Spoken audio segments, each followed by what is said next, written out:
परिणाम को बदल देता है।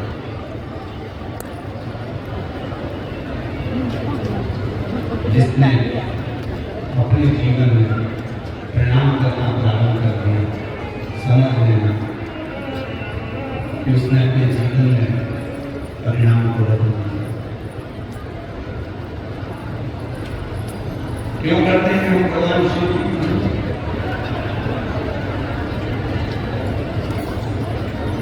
इसलिए भगवान देवेंद्र महादेव की पूजन करते हैं। शिव पुराण में स्वयं अर्घक मुनि ने दुर्गा जी से पूछा, पूजन से मिलता क्या? क्यों भगवान की पूजन करी जाती है? इसलिए पूजन करते हैं शिव जी। तो दुर्गा जी ने कहा था, यदि संसार में आपको पूजनीय होना है तो आपको शंकर की पूजन करना ही पड़ेगी। तो जगत में आपके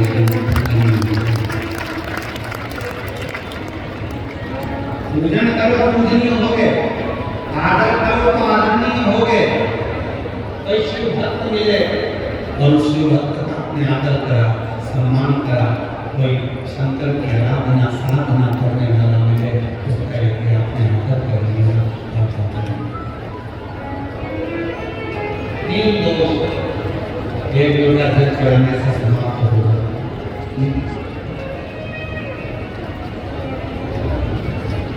एक लोटा जल चढ़ाने से तीन दोष समाप्त हो जाते हैं। पहला है वास्तु दोष। कितना भी घर में वास्तु दोष हो, सब कुछ बदल कर देख लिया, अब कुछ मत करो, एक लोटा जल शिव जी को चढ़ाना प्रारंभ करो। शंकर भगवान वास्तु के देवता हैं। जब चढ़ाओ जय चढ़ाओ।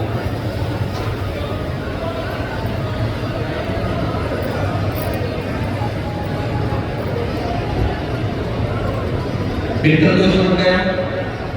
किसी ने कहा कि तुम्हारे घर में पितृदोष है, बहुत कष्ट है, बहुत परेशानियां चल रही हैं, बहुत दुख है। एक रुपये कमाओ, सवा रुपये खर्च हुआ, घर में कोई ना कोई बीमार पड़ा हुआ है। किसी ने कहा पितृदोष है। पितृदोष क्या है? वास्तु के देव हैं शिव, पितरों के देव हैं शिव। एक लोटा जल हम घर से लेकर चलते हैं तो पितृदोष भी समाप्त होता है।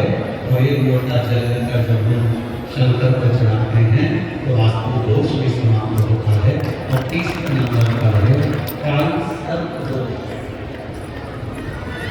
एक दोष कैसे लगता है? काल सर्प दोष लगा कैसे? क्यों कहा ब्राह्मण देवता ने पत्रिका देकर के तुम्हें काल सर्प दोष है? पहले के समय में ये दोष नहीं होता। बुजुर्ग माताएं बैठती हैं, उस समय में बहुत बड़े बड़े ज्योतिषी होते थे। जितनी बुजुर्ग माता बैठी हैं 80 साल 85 साल 70 साल की, उनके गांव में उनके पीहर में बहुत बड़े बड़े ज्योतिषी होंगे और कभी उन्होंने किसी के मुँह से नहीं सुना होगा कि काल सर्प दोष होगा।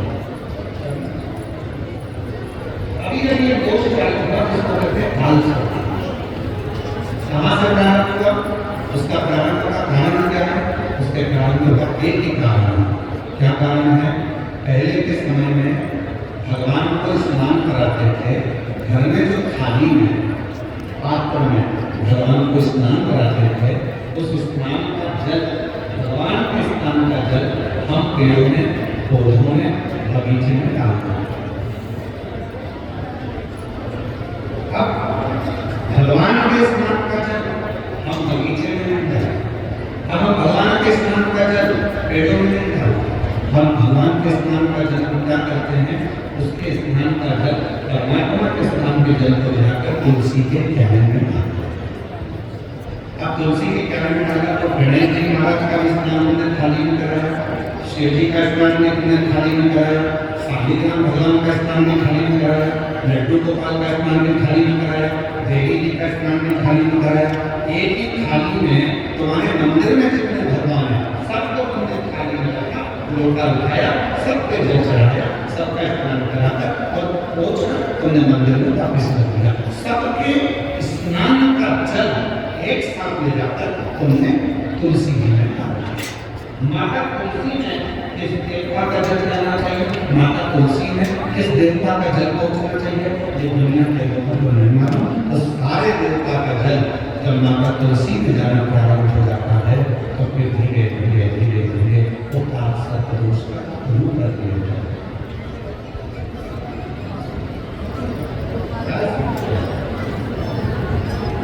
इसलिए पहले का नियम अपना, जल को अगर भगवान के स्नान का जल है तो उसको ले जाकर तुलसी में रखकर, उसको ले जाकर बगीचे में, एक गमला हो, तुम्हारे घर में कोई पौधा हो, कोई गमला रखा हो, उस गमले में जल को डाला करो।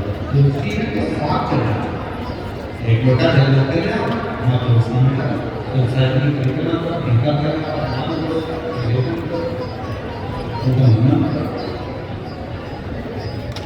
हम क्या करते हैं कि सारे स्नान करके तुलसी जी मिल जाए। 3 दोष, आपको दोष, पेट दोष, काल सर्प दोष।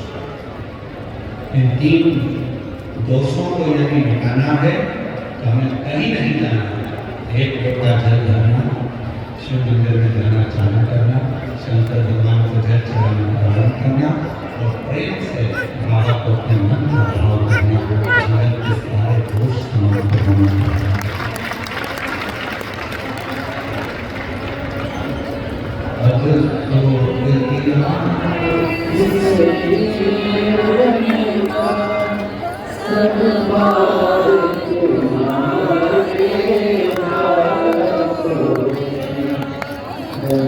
Amen.